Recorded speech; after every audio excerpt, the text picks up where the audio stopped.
नमस्ते बच्चों, good morning everyone. और आज हम लोग सामाजिक विज्ञान में इतिहास के खंड में कुछ अगले टॉपिक पे चल रहे हैं। और यूरोप में राष्ट्रवाद का उदय, इसमें हम लोग ने कुछ चीज़ें पढ़ी थी और फ्रांसीसी क्रांति के बारे में डिटेल में जानकारी ली थी। इसके अलावा जो उदार राष्ट्रवाद है, इसके बारे में भी हम लोग ने जानकारी ली थी कि यूरोप में जो राष्ट्रवाद का निर्माण उस समय हो रहा था वो किस तरह फैला, किन किन विचारकों के माध्यम से फैला, ये सब हम लोग ने देखा। अलग अलग क्रांतियों के युग कैसे वहां पे फैले। इसके बाद आज हम लोग जिस टॉपिक की बात कर रहे हैं उसमें मेन टॉपिक है हमारा कि जर्मनी का एकीकरण। तो अब ये जर्मनी के एकीकरण की कुछ बातें हम लोग करते हैं।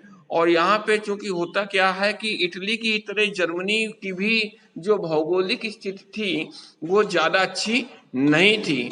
और जर्मनी एक ऐसा अकेला राज्य था, इसमें ऑस्ट्रिया का प्रभुत्व वहां पे था और इसलिए वे लोग ऑस्ट्रिया के शासन के विरुद्ध में नहीं जा सकते थे।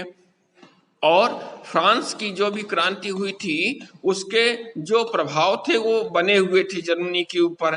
तो अब क्या हुआ कि 1815 में वीना कांग्रेस में प्रक्रियावादी जो उस समय थे और उनका बोलबाला था।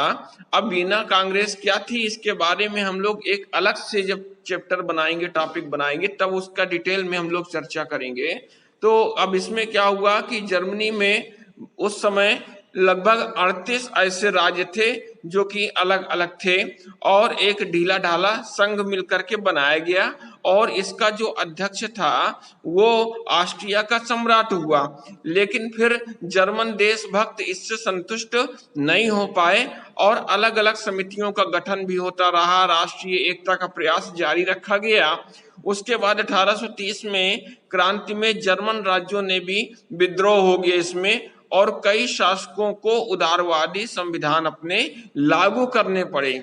और इस तरह फिर क्या हुआ, जो वहां पे मेटरनिख था, ठीक है, तो उस मेटरनिख के आधार पर जो वहां पे संहिता थी या उसका जो करारनामा था, उसके आधार पर जर्मन और संयुक्त जर्मन राज्यों में 568 प्रतिनिधियों का निर्वाचन इसमें किया गया और फ्रैंकफर्ट में उन्होंने एक संविधान बनाया गया। अब फ्रैंकफर्ट क्या है ये अभी हम लोग तुरंत देख रहे हैं, इसका डिटेल भी देखेंगे हम लोग। और राजा क्या हुआ, प्रशा के सहयोग से जो प्रशा का राजा था उसको राजा बनाया गया और जनता से राज मुकुट नहीं वो पाना चाहता था और साथ में इस संविधान को स्वीकार भी उसने नहीं किया। साथ में ऑस्ट्रेलिया की जो सेना थी वहां क्रांतिकारियों को कुचलने लगी थी और अपना प्रभाव वो दिखाने लगी थी। साथ में सेना और क्रांतिकारियों को वहां प्रशा भी कुचलने लगा और 1848 की क्रांति जर्मनी में असफल हो गई। इसके बाद और आगे जब बढ़ते हैं तो वहां पे विलियम प्रथम 1861 है, इनको प्रशा का सम्राट बनाया गया और उसे सेना की शक्ति में विश्वास था। संविधानिक राजतंत्र को अविश्वास की दृष्टि से वो देखता था और जर्मनी की एकीकरण के लिए उसने प्रयास करना शुरू किया और इसके लिए एक सशक्त सेना वो आवश्यक समझता था। लेकिन सेना मजबूत करना और उसके लिए धन की मांग ये भी जरूरी चीज थी और जो उदारवादी सांसद थे उन्होंने धन देने से इनकार भी कर दिया गया और फिर उसने संसद को भंग कर दी। लेकिन जब दूसरी संसद गठित हुई तब भी यही हुआ। ऐसी स्थिति में विलियम ने ऑटो वान बिस्मार्क को 1862 में चांसलर नियुक्त कर दिया और सेना की शक्ति में वो विश्वास करता था और जर्मनी के एकीकरण के लिए ये बहुत ही जरूरी था। अब इतनी बातें तो यहाँ से हमें जर्मनी के एकीकरण की क्लियर हुई, लेकिन अब सोचना हमको ये है कि अब इसमें एक शब्द अभी आया था, फ्रैंकफर्ट संसद। आखिर ये फ्रैंकफर्ट जो संसद है ये क्या है और इसका यहाँ पे क्या उपयोग हुआ है, किस तरह जो है ये कारगर हुई है जर्मनी के एकीकरण में। तो जर्मन क्षेत्रों में बड़ी संख्या में जो राजनीतिक संगठन थे वो फ्रैंकफर्ट शहर में सम्मिलित रूप से एक सर्व जर्मन नेशनल असेंबली के पक्ष में मतदान करने का इन्होंने निर्णय किया और इसे फ्रैंकफर्ट संसद के नाम से जाना जाता है।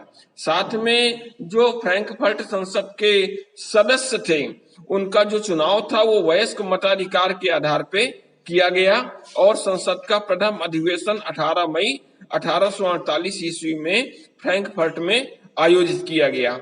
इसके बाद जो संसद सेंट पॉल चर्च में आयोजित हुई, उन्होंने एक जर्मन राष्ट्र के लिए एक संविधान का प्रारूप तैयार किया और इस राष्ट्र की अध्यक्षता एक ऐसे राजा को सौंपी गई जिसे संसद के अधीन रहना था। जब प्रतिनिधियों ने वहां के प्रशा के राजा जो फ्रेडरिक विल्हेम थे चतुर्थ को ताज पहनाने की पेशकश की, तो उन्होंने उसको अस्वीकार कर दिया और कह दिया कि जो निर्वाचित सभा के विरोधी थे उनके साथ हम नहीं ऐसा करेंगे। तो जहां कुलीन वर्ग और सेना का विरोध बढ़ गया, वहीं संसद का जो सामाजिक आधार था वो भी कमजोर हो गया। इसके बाद बहुत सारे जो मजदूर थे, कारीगरों की मांग हुई, उनका विरोध किया गया और वे अपना समर्थन खो बैठे। इसके बाद उदारवादियों को और राष्ट्रवादियों को निराशा भी हुई और प्रशा के सैनिकों ने क्रांतिकारियों को कुचल दिया और ये संसद भंग कर दी गई।